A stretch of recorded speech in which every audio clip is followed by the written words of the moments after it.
Cette émission est conçue et réalisée par des membres de la communauté avec l'aide de Cogeco TV.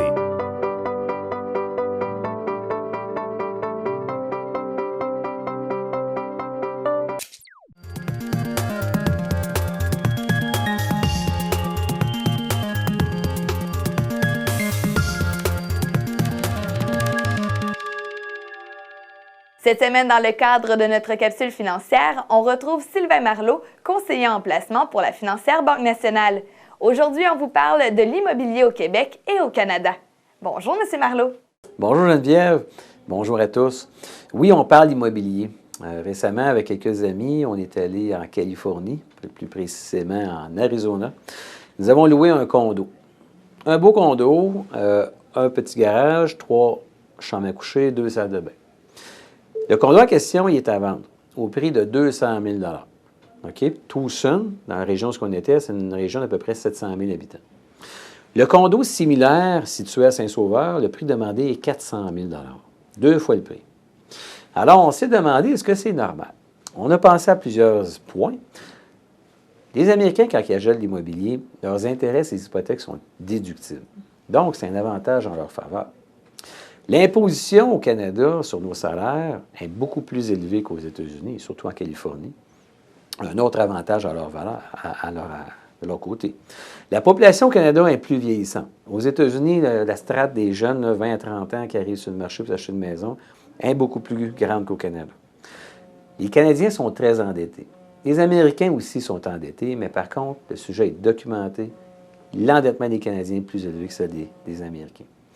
Ensuite de ça, est-ce que le climat dans le nord est rendu plus attirant que le climat du sud qui fait beau à l'année? Pas sûr. Est-ce qu'il y a des étrangers qui viennent vivre au Québec en grande quantité? Je pense qu'il y a plus d'étrangers qui vont aller choisir de vivre dans le sud des États-Unis. Alors, grosso modo, il y a quelques années, j'avais écrit une capsule parce qu'en 2008, ils ont eu une baisse de prix importante aux États-Unis, de leur immobilier. Et puis, je m'étais demandé si les prix baisseraient au Canada. Bien, la réponse, on le sait, en 2016, les prix n'ont pas vraiment baissé. OK? Est-ce que ça va arriver? Je ne sais pas. En ce moment, je vois que les villes ont monté les évaluations municipales. Je vois que le marché est au ralenti dans la revente de maisons existantes. Le marché est au ralenti dans la construction neuve.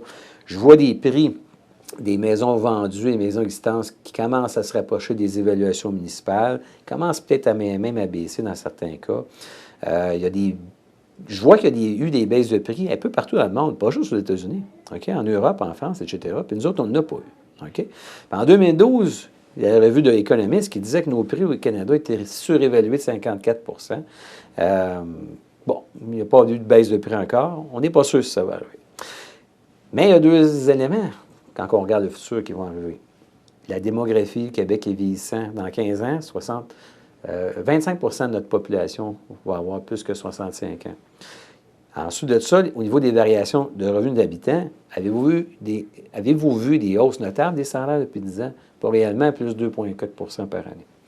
Alors, j'ai regardé, il y a une étude de la SCHL qui regarde le marché de l'habitation au Canada, voir qu'est-ce qui est surévalué ou bien évalué.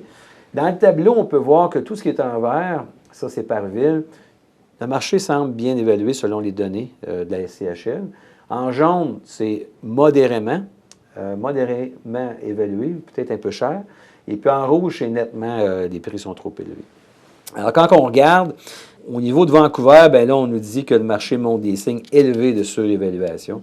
Les prix dépassent réellement ce que les gens peuvent payer. À Saskatoon, les signes sont élevés de conditions problématiques. À Regina, les signes sont élevés de conditions problématiques. À Toronto, les signes aussi sont élevés de conditions problématiques. À Montréal, on nous dit des signes modérés. On nous dit, entre autres, qu'un des problèmes qu'on vit en ce moment à Montréal, c'est que la strate des 25 à 34 ans n'est pas assez élevée. Il va y avoir plus de gens, comme je disais tantôt, qui vont vouloir vendre qu'il y en a qui vont vouloir acheter. C'est la même chose au niveau de la Ville de Québec, les signes modérés de conditions problématiques. Alors, grosso modo, le tableau, c'est fait par la SCHL. J'imagine qu'on peut s'y fier. Bien, à bout de cristal, à moi, écoutez, en ce moment, les gens font leur paiement, payent leurs dettes. Tant qu'ils vont avoir de l'emploi, ils vont continuer à payer leurs dettes. Les taux d'intérêt ne sont pas élevés.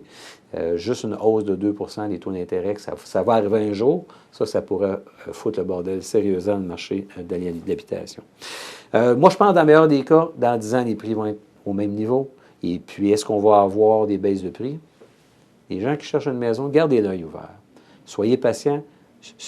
Informez-vous sur le marché. Vous allez peut-être commencer à avoir des occasions intéressantes. Merci, M. Marleau.